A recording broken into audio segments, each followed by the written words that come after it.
Без подршка во Советот на општина Кочани остана предлогот за измена на програмата за остварување социјална, детска и здравствена заштита во општината за 2025 година, со кој преку предложен ребаланс на општинскиот буџет требаше да се обезбедат средства за привремени вработувања во детската градинка Павлина Велјанова. Наместо за оваа намена, на седницата беше предложено 1,5 милион денари да се префрлат за покривање на долговите што ги имаат сите основни училишта кон комуналното предпријатие Водовод. Уште 1 милион денари пак да се пренаменат за решавање на проблемот со затоплувањето на училишната спортска сала во Оризари. Пренамена на средства за привремени вработувања е неприфатливо. Градинката како установа има обврска да обезбеди континуитет и безбедност на децата, а не флуктуација на кадар со привремени вработувања без селекција и без контрола. Тоа е штетно за децата и опасно за угледот на самата институција. Ова е неприфатливо. Прво, општината нема правна надлежност самоволно да вработува луѓе, особено не на привремена основа, без согласност од државата. Второ, трошоците за привремени вработувања во другите институции, како што е и КЕП Водовод, вртоглаво раснат и тоа не е случајно. Тука се појавуваат сериозни сомнежи за провизии, злоупотреби и клиентелизам. Децата, бебињата тогашни, на кои што им беше ветувано дека ќе бидат згрижени во клонот Детелинки, сега од септември ќе бидат првачиња. Тој клон толку време не е отворен.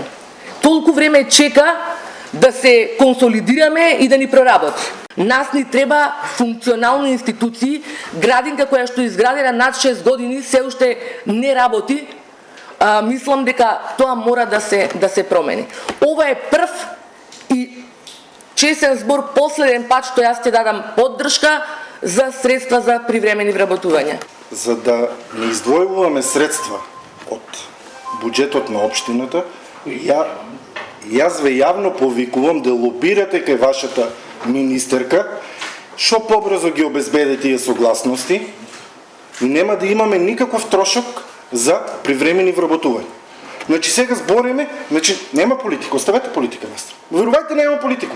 Значи имаме градинка готова, треба да отвориме луѓе. Сакаме да отвориме, така? Не е битно кој ќе отвори.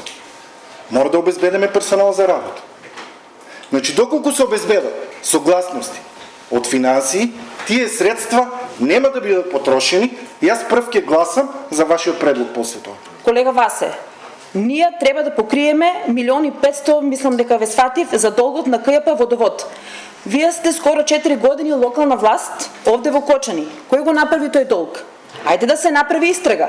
Друга работа, да направиме 1 милион, спомнавте нешто за загревање. Повторно ќе напоменам, вие сте локална власт скоро 4 години во Кочани и ние сега ќе одвојуваме од буџетот, ќе пренаменуваме да покриваме дупки. Некој што ги има направено овие 3 години, дали во водовод или во образование. Значи, ние мораме во оваа ситуација да помогнеме за доброто на граѓаните. Деца чекаат на листата за чекање и ќе кажам како колегата Ивица, тука веќе политика нема. Дали ќе отвори вие, ние, било кој од граѓаните, значи ние треба да дадеме поддршка. По бурните дискусии беше дадена 5-минутна пауза на седницата. Во нејзиното продолжение се премина на гласање, но со 8 гласа за измената на програмата со која требаше да се обезбедат средства за привремени вработувања во градинката, не доби поддршка од советниците. Подоцна при разгледувањето на ребалансот на буџетот на општината, едногласно беше прифатен предлогот средствата во износ од 2 милиони денари наместо за привремени вработувања во градинката да се пренаменат на наменска сметка на Црвен крст за поддршка на семејствата на настраданите и повредените во трагедијата во Пулс.